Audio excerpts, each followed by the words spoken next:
আপনারা আমার কথাটা অক্ষরে লিখে রাখেন। জীবনে কোনো দিন সুস্থ থাকতে হলে সকালে ঘুমাবেন না। নাম্বার 2, ঘুম থেকে উঠেই বাসি মুখে এক গ্লাস পানি পান করবেন, কুলি করবেন না। বাসি মুখে এক গ্লাস পানি পান করবেন, পরে কুলি হোক, অজু হোক, ফ্রেশ হোক, ভিন্ন। নাম্বার 3, মৃত্যু পর্যন্ত কোনোদিন পানি দাঁড়াইয়া পান করবেন না।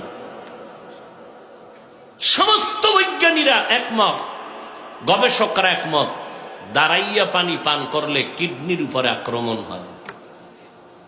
রসুল ১৫০০ বছর আগে কি কইছেন? দাঁড়ায় কিছু খাইও না, পান করো না। বৈজ্ঞানিকরা গবেষণা করছে, মুহাম্মদ এটা কেন বলল? সিদ্ধান্ত দিল মুহাম্মদের প্রত্যেকটা থিওরি শুধু সুন্নাত আর পরকালের সওয়াব না, প্রত্যেকটা থিওরি মানুষের দুনিয়ার লাইনে